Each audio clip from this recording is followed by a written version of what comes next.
فلسفہ بھی ہوتا تھا، منطق بھی ہوتی تھی، اب وہ زمانہ دور چلا گیا۔ تو دعا کا پہلا حصہ یہ ہے رب اشرح لی صدری ویسر لی امری، یا اللہ۔ اور بچوں آپ کے لیے پھر وہی بات کہ یہی آدمی دعا کرتا ہے روزانہ کہ اللہ میرے کام آسان کر دے، بڑے بڑے کام، چھوٹے چھوٹے کام، سب میرے کام آسان کر دے۔ واحلل عقدۃ من لسانی، بائبل میں حضرت ہارون کے اعتبار سے یہ بات ہے کہ ان کی زبان میں کچھ لکنت تھی۔ حضرت موسیٰ، قرآن کے اندر حضرت موسیٰ دعا کرتے ہیں کہ میری زبان کھول دے، and that is the biggest prayer you can have about communication. اصل میں انسانی تعلقات کمیونیکیشنز پر ہیں۔ آپ کس سے کیا بات کہتے ہیں، گھروں میں، خاندان میں، قوموں کے درمیان، قبیلوں کے درمیان، مس کمیونیکیشن جو حشر کرتا ہے وہ آپ لوگ اپنے گھروں کے اندر جانتے ہیں کہ کہا کیا گیا، سنا کیا گیا، مطلب کیا اخذ کیا گیا، الفاظ کے معنی کیا تھے۔ اور میں جس ذمہ داری پر آپ لوگوں نے مجھے پہنچایا ہے میں اس قابل نہیں، مگر وہاں پر بھی مجھے احساس ہوتا ہے کہ جتنی احتیاط سے بھی گفتگو کروں، اخبارات اور میڈیا انہی الفاظ میں سے میرے معنوں کو ٹوسٹ بھی کر لیتا ہے۔ تو لہٰذا بڑا ضروری ہے کہ میں یہ دعا کروں اللہ سے کہ میری کمیونیکیشن کو کامیاب کرا۔ آج کل سائنسز کے اندر سکھایا جاتا ہے، آپ اپنی نوکریوں پہ جائیں گے تو سیکھیں گے کہ کیسے جاب کے لیے تیار ہوں، کیسے جائیں، کیسے کپڑے پہنیں۔ پھر یہ بھی ہے کہ زبان سے کیا کہتے ہیں اور اپنے ایکسپریشن سے کیا کہتے ہیں، اپنے چہرے سے کیا کہتے ہیں۔ پچھلے دنوں میں ایک جگہ NDU میں ایک لیکچر دے رہا تھا کمیونیکیشن پر، تو میں نے مجھے بڑا تعجب ہوا کہ یہ 4 الفاظ کوئی 28 چہروں کے ساتھ دکھائے کہ اس چہرے کے ایکسپریشن سے مجھے بڑا تعجب ہوا۔ طنزیہ بھی ہو سکتا ہے، تعریفاً بھی ہو سکتا ہے، مذاقیہ بھی ہو سکتا ہے، بہت سارے انداز ہیں۔ تو چہرے کے کمیونیکیشن ایکسپریشنز بھی۔ تو حضرت موسیٰ کی دعا تو تا قیامت اور آپ کے لیے بہترین،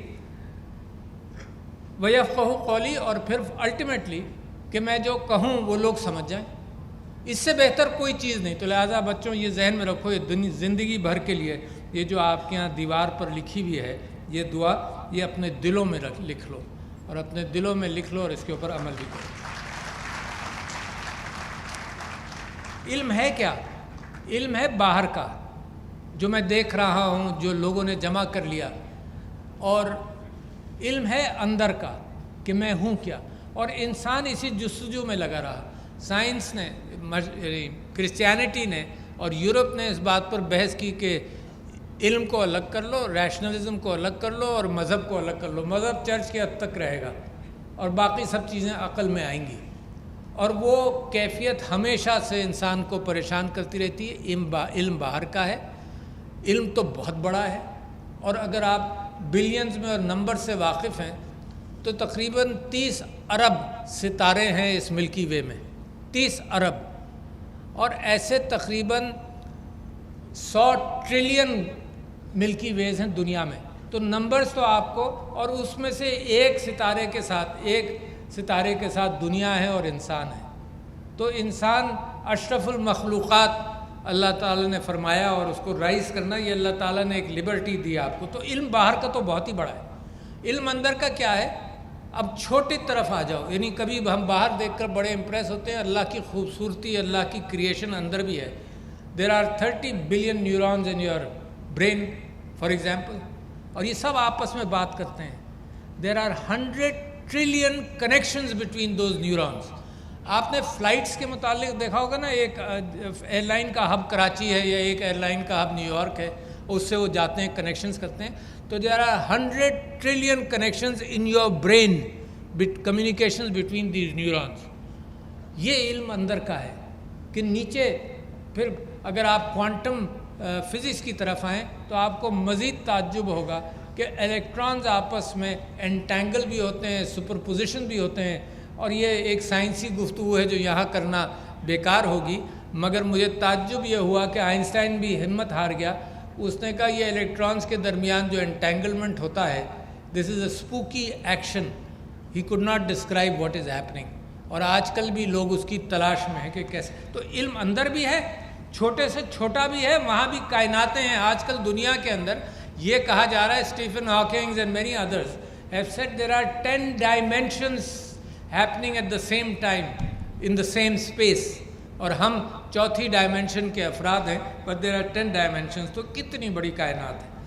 اچھا, اب اس کے اندر مسلمان کا رول کہاں سے آتا ہے؟ مسلمان بڑا ریزسٹنٹ رہا ہے کوئی 500-600 سال سے علم کے حوالے سے, اور میں مسلسل اس بات کو انگریشیٹ اپنے مسلمانوں کے اندر پھیلانا چاہتا ہوں کہ یہ ریزسٹنس ختم ہونا چاہیے. یہ ریزسٹنس میں مثال دیتا ہوں کہ گوٹنبرگ پریس بنا 1300 کچھ میں, پرنٹنگ پریس. مسلمانوں نے کہا کہ یہ خرابی کا باعث ہوگا, اس سے خراب علم پھیلے گا, لہٰذا پہلا پریس جو کسی مسلمان نے بنایا وہ 1726 میں استنبول میں بنایا, پہلا 400 سال بعد. پھر یہاں ذکر ہوا سر سید احمد خان کا کہ انہوں نے کہا کہ پڑھو, ورنہ مسلمان یہ کہتا تھا کہ انگریزی کی تعلیم اور علم جو ہے ہندو نے اڈاپٹ کر لیا, میجارٹی جو پاپولیشن تھی مسلمان نے نہیں اڈاپٹ کیا, اور بڑا ٹائم لگا اس کو اسٹیبلش کرنے میں, لہٰذا وہ ہمارے ہیرو ہیں. مسلمانوں کا یہ ریزسٹنس, اور جو یہاں میڈیکل کے طالب علم ہیں, dissection started in Europe human body کا, and the first time it happened was in 1830 اور سم تھنگ ان قاہرہ, کیونکہ وہ ریزسٹنس وہاں تھا. لاؤڈ اسپیکر پر ریزسٹنس تھا. ہم نے یوٹیوب بھی بین کیا, سوشل میڈیا سے ہم پریشان ہیں, اور ہماری نظر میں صرف ایک چیز آتی ہے کہ بند کر دو. گھبرا کر جب ہم ٹول کو استعمال نہیں کر پاتے تو ریاکشن یہ ہوتا ہے کہ بند کر دو, مت دیکھو, اور اس طرح سے اپنی قوموں کو پروٹیکٹ کر لو. مگر زمانہ تو بڑی تیزی سے چل رہا ہے, زمانہ آپ کو پیچھے چھوڑ جائے گا. اور صرف تعلیم کے اندر میں آپ کو مثال دینا چاہتا ہوں کہ ہمارے ہاں پاکستان میں تقریباً 30,000 IT گریجویٹس ہر سال بنتے ہیں. ہمارے پڑوسی ملک میں جس سے آپ مقابلہ کرنا چاہتے ہیں, وہاں ہر سال 8 لاکھ گریجویٹس بنتے ہیں. تو جو علم پہنچانے کے اعتبار سے جب بیسکس آف مسلمان, دا بیسکس آف مسلمان, یعنی قرآن کے اندر رب زدنی علما ایک دعا ہے, قل رب زدنی علما, کہ اللہ مجھے علم دے. اچھا, یہ دعا اتنی ضخیم ہے اور اس دعا پر ہم عمل نہ کریں. اچھا, اس کی دعا کا نزول کی کیفیت یہ تھی کہ حضور اکرم صلی اللہ علیہ وسلم کے اوپر جب وحی آتی تھی اور فرشتہ سورت اللہ کی کوئی کلام نازل ہوتا تھا تو وہ جلدی جلدی یاد کرتے تھے. تو اللہ تعالیٰ نے فرمایا کہ یہ ذمہ داری میری ہے, تم صرف علم کے لیے دعا کرو کہ اللہ کا علم تم تک پہنچے. اللہ تعالیٰ نے کہا کہ انسانوں کو میں نے سارے نام بتا دیے ہیں, ناؤنز بتا دیے ہیں. تو وہ اللہ نے راستہ تو کھول دیا علم کا, مگر ہمیں خدا سے دعا بھی کرنی چاہیے اور علم کا متلاشی. تو مسلمانوں کا وراثت ہونی تھی نا علم, مگر یہ پچھلے 400-500 سال میں دوسروں نے اٹھا لیا. اور خدا اللہ سبحانہ و تعالیٰ کا اصول ہے دنیا کے معاملے میں کہ وہ مسلمان کو پریفرنس تو دے سکتا ہے, مگر اس کی جو مخلوق ہے وہ تو سبھی ہیں, اس کو سب سے محبت ہوگی. اس کی مخلوق تو وہ ذرے بھی ہیں جن کو ہم نے اگنور کر دیا, اس کی مخلوق تو پانی بھی ہے جس کو ہم نے اگنور کر دیا اور ہم نے اپنے رزق پر کیا. تو اس وقت دنیا اور تیزی سے بھاگ رہی ہے, مسلمانوں اور پاکستانیوں اور جو مسلمان نہیں بھی ہیں اور پاکستان کے سٹیزنز ہیں, میں ان کو یہ کہنا چاہتا ہوں دنیا تو اور تیزی سے بھاگ رہی ہے. یہ وہ زمانہ برک اینڈ مارٹر ایجوکیشن کا بھی نہیں ہے. اب تو بادلوں کے اندر, کلاؤڈز کے اندر ڈیٹا ہے, اور یہ سمجھ لیں یہ ڈیٹا جو میں نے آپ سے کہا نا کہ اندر کا علم ہے اور باہر کا علم ہے, اس میں مسلمان فقہا اور مسلمان پریشان. شریعت نے ایک دائرہ کھینچا کہ یہ دائرہ ہے بیہیویئر کا, کمیونیکیٹنگ بٹوین یور سیلوز, کیونکہ زندگی میری اس ربط سے ہے جو میرے گھر میں لوگوں کے ساتھ ہے, جو آپ لوگوں کے ساتھ ہے. تو لہٰذا شریعت وہ دائرہ کھینچتی ہے. اور صوفیہ نے طریقت کے نام سے اللہ سے تعلق اندر سے پیدا کرنے کی کوشش کی. تو میں سمجھتا ہوں یہ جو مکسچر ہے ان اینڈ آؤٹ کا, یہ اسلام کے اندر ایک بہترین انداز سے ہم نے یہ نہیں کہا کہ مذہب کو مسجدوں میں بند کر دو اور سیکولیرٹی کے ساتھ زندگی گزارو. پاکستان ایک اسلامی ریاست ہے جس کے اندر یہ سب چیزیں مل کر آتی ہیں. لہٰذا میری اور آپ کی جستجو پھر کیا ہے کہ علم دینے کے لیے یہی نہیں کہ آپ لوگ جو یہاں بیٹھے آپ ایلیٹ بن گئے, بہت چھوٹی سی ایلیٹ بن گئے ہیں. لہٰذا ایک تو طریقہ یہ ہے کہ نکلو اور روزی کماؤ، اور ایک طریقہ یہ ہے کہ اپنے لوگوں کو بھی ساتھ ساتھ اٹھاؤ. تو یہ بہترین موقع ہے کہ میں آپ سے کہوں، یہ زندگی بھر آپ چیزیں سیکھتے رہیں گے. کبھی کسی کی مجبوری، کسی کی پریشانی دیکھ کر آنکھوں میں آنسو آئیں گے. جو لوگ اپنی ضروریات پوری نہیں کر سکتے، جب تک آپ خود نہیں دیکھیں گے آپ کو اندازہ نہیں ہوگا. تو کبھی اپنے آپ کو آئسولیٹ بھی مت کرنا. اور کم سے کم لیڈران کے لیے، کم سے کم عمال کے لیے، جو ایگزیکٹوز ہیں ان کے لیے تو ہدایت ہے ہی ہے، مگر میں سمجھتا ہوں کہ جب آپ ایلیٹ معاشرے میں بن جائیں تو آپ بھی ایک ایگزیکٹو بن گئے کہ جو آپ علم پھیلائیں یا لوگوں کی فکر کریں. تو حضرت عمر نے ایک گورنر بنائے شاید ایران میں، اور ان کے پاس یہ اطلاع آئی کہ اس گورنر نے ایک اپنے گھر کے آگے دہلیز بنا لی، اور جو اس سے ملنے جاتا ہے پہلے وہ سوال جواب ہوتا ہے، پھر ہو جاتا ہے. تو حضرت عمر نے کسی کو بھیجا اور ان سے کہا کہ اس سے بات مت کرنا، پہلے وہ دہلیز توڑو اور پھر اس سے کہو کہ اپنا دروازہ کھلا رکھو تاکہ لوگوں سے تمہارا تعلق رہے، اور اگر تم نہیں کر سکتے تو تم واپس آ جاؤ، میں کسی اور کو بھیج دیتا ہوں. اچھا، یہ اتنا بڑا آئیڈیل ہے جو میں بھی پورا نہیں کر سکتا. So let me mention the fact کہ بہت ساری چیزیں شاید ہم اس انداز سے پوری نہ کر سکیں، مگر کم سے کم کوشش تو میری ہونی چاہیے. تو لہٰذا آپ جب معاشرے میں جائیں، آپ کی بھی کوشش یہ ہونی چاہیے کہ ایلیٹ گھرانوں میں، ایلیٹ سوسائٹیز میں ایلیٹ انداز سے نہیں رہیں.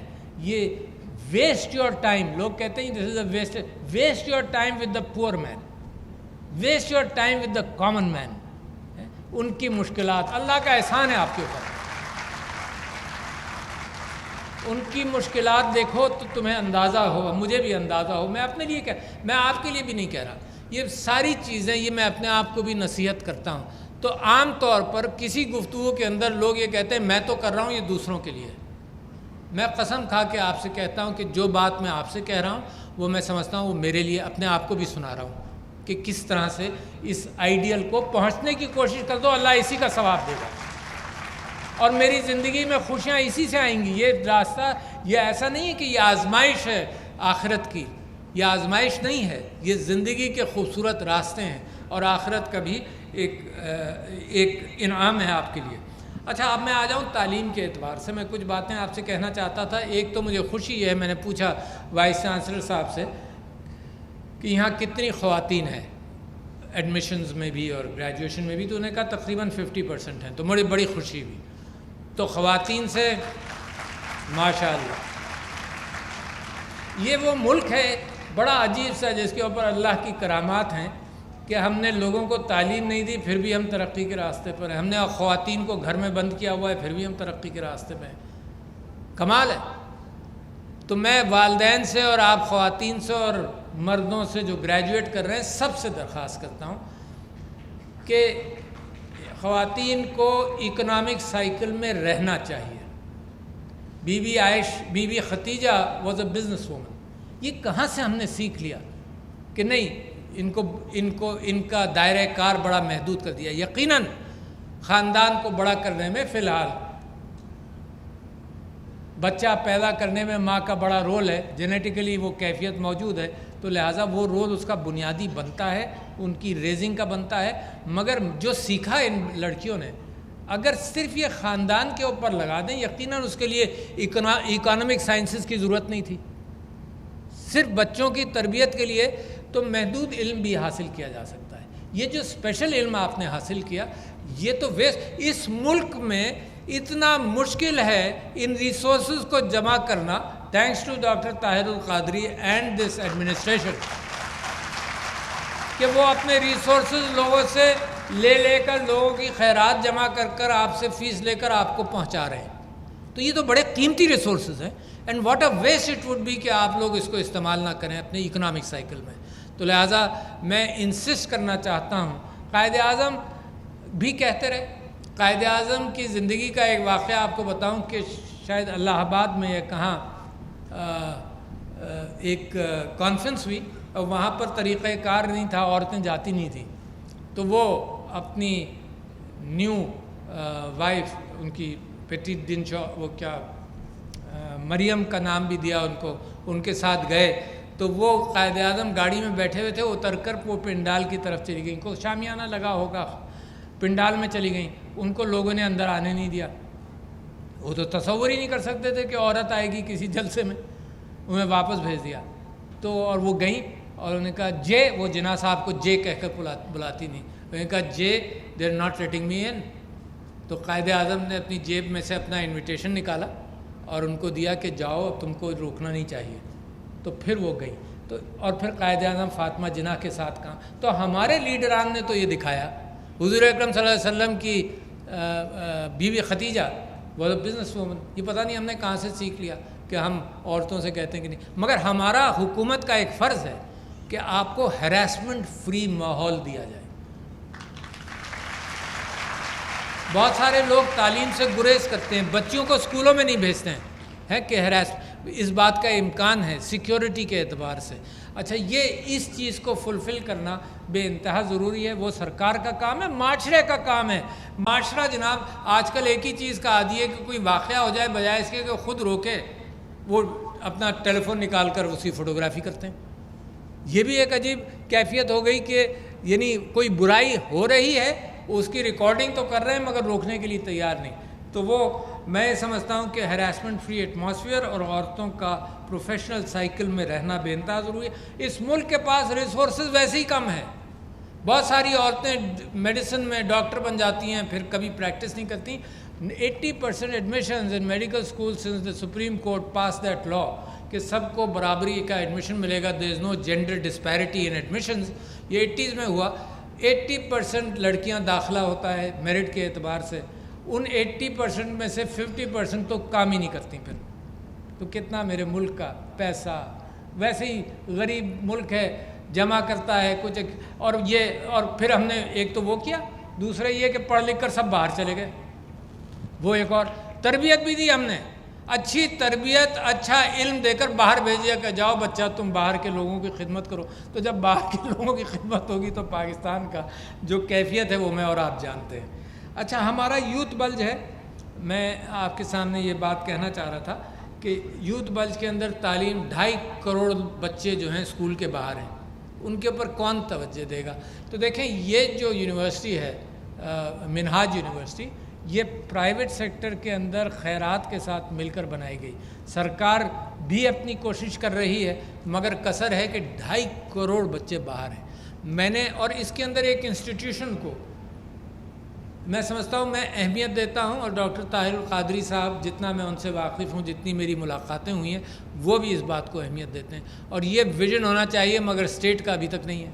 اور وہ ویژن یہ ہے کہ جب اتنے بچے آؤٹ آف اسکول ہیں تو میں نے علماء کو اور منسٹری آف ایجوکیشن کو اکٹھا بٹھانا شروع کیا جب سے مجھے صدارت کی ذمہ داری ملی، اور علماء نے یہ کہا کہ جی آپ ہمارا دیکھو نا، برک اینڈ مارٹر کے اعتبار سے ضروری ہے وہ شاید، انہوں نے کہا جی فجر سے لے کر ظہر تک ہماری مسجدیں خالی ہیں، آؤٹ آف اسکول چلڈرن کے لیے اس کو استعمال کریں، یا تعلیم کے لیے اس کو استعمال کریں، وائی ناٹ؟ مسجد کا تو ہمیشہ یہ رول رہا ہے، مسجد سینٹر رہا اسلامی معاشرے کا، یعنی وہاں نکاح بھی ہوتے تھے، وہاں لوگ بیٹھ کر گفتگو بھی کرتے تھے، وہاں ہر سارے معاشرے کے مسائل بھی وہیں پر ڈسکس ہوتے تھے۔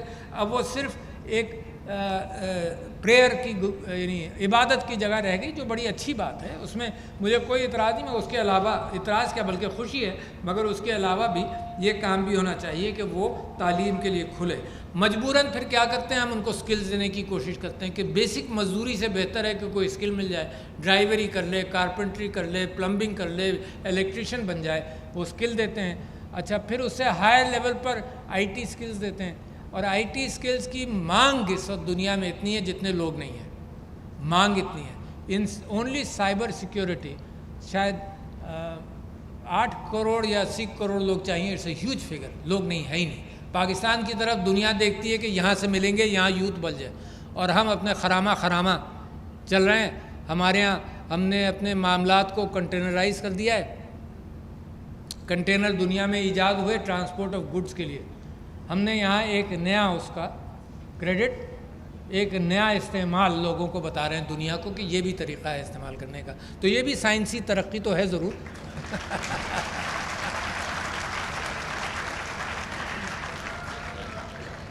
اچھا جی، میں آپ سے کہنا چاہتا ہوں، اختصار کر لوں اب تھوڑا، ورنہ میرے پاس باتیں آپ سے کرنے کو بہت ہیں.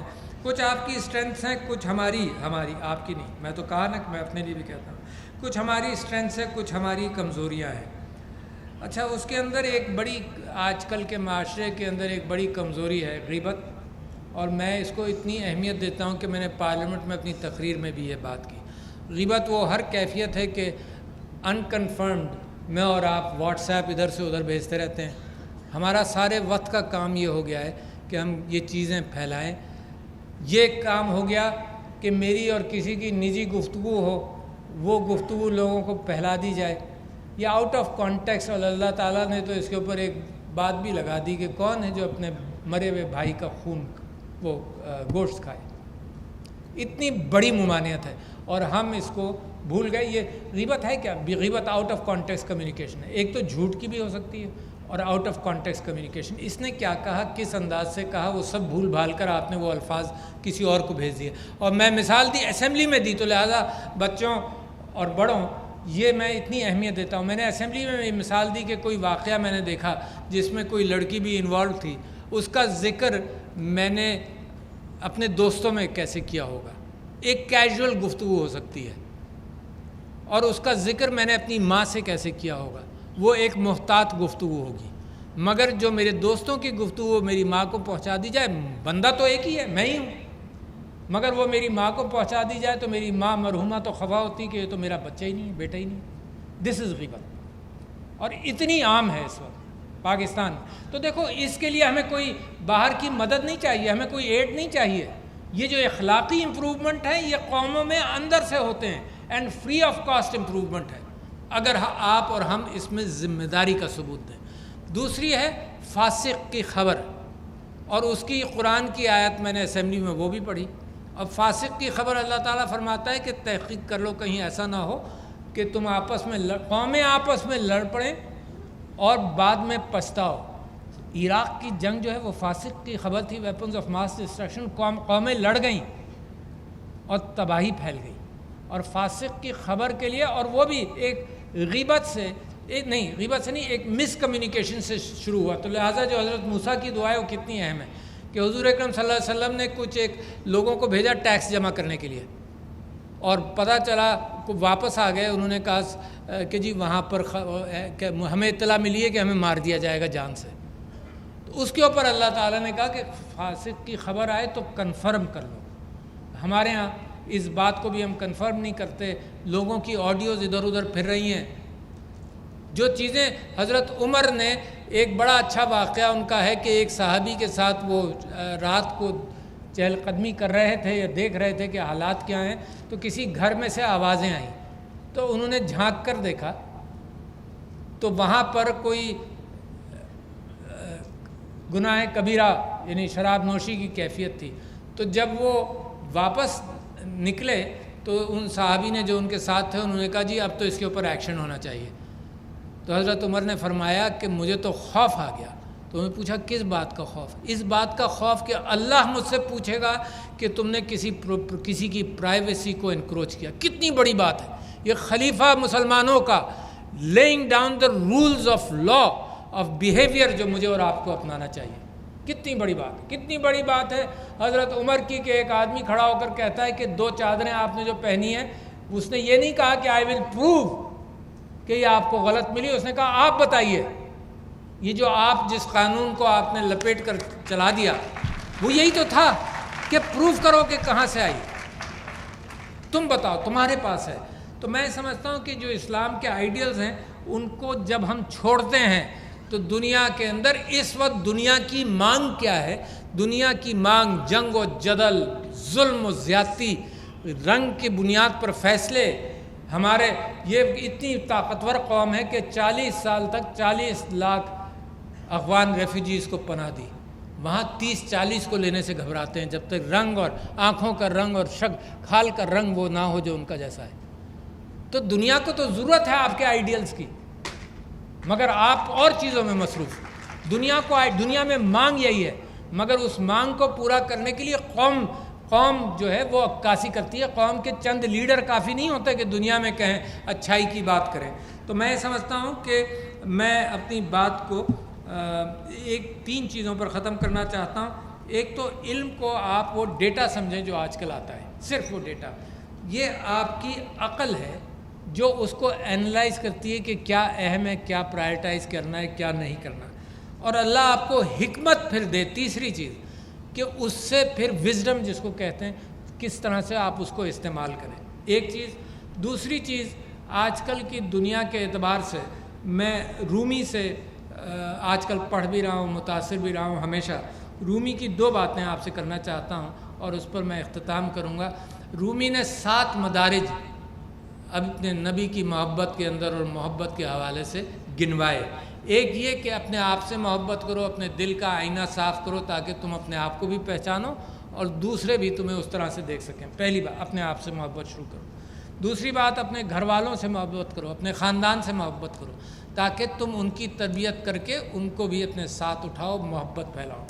تیسری بات یہ ہے اپنے پڑوسیوں کے ساتھ حضور اکرم صلی اللہ علیہ وسلم کی حدیث کی بنیاد پر اپنے پڑوسیوں سے محبت کرو۔ چوتھی بات یہ کہ اپنی قوم سے محبت کرو، مگر یہ نہیں ہے کہ دوسروں سے نفرت کرو۔ پانچویں بات یہ ہے کہ پھر انسانیت سے نفرت کرو۔ اگر انسانیت سے محبت کرو، اگر انسانیت سے محبت نہیں تو جو یوکرین میں ہو رہا ہے، جو مڈل ایسٹ میں ہو رہا ہے، یہ سب آپ جانتے ہیں کہ انسان ظلم و ستم، تاریخ کے کروڑوں لوگوں کو مار دیا ہے پچھلی صدی کے اندر۔ تو انسانیت سے محبت کرو۔ مگر یہاں رومی نہیں رکتا۔ امیجن کریں کتنا اچھا پیغام ہے۔ وہ کہتا ہے کہ اللہ کی ہر کریشن سے محبت کرو، چاہے جاندار ہو چاہے بے جان ہو۔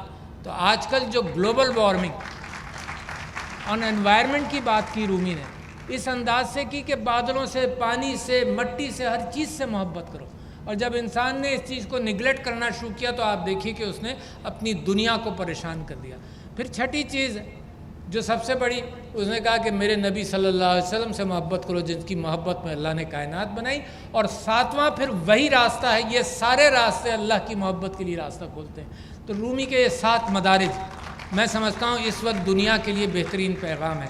اور آخری بات رومی کی آج کل کے اس پاکستانی معاشرے کے لیے میں کہنا چاہتا ہوں کہ 4 چیزیں اس نے بتائیں کہ جس کے ذریعے کہ اس نے کہا کہ فراخ دلی میں دریا کی طرح ہو جاؤ، کہ جو علم کی فراخ دلی آپ دکھائیں گے، اپنی روزی سے فراخ دلی دکھائیں گے، اس میں دریا کی طرح ہو جاؤ کہ جہاں سے دریا گزرتا ہے سراب کرتا ہے، وہ رنگ نسل نہیں دیکھتا، وہ انسان اور جانور بھی نہیں دیکھتا، وہ جانوروں کے لیے بھی سیراب کرتا ہے۔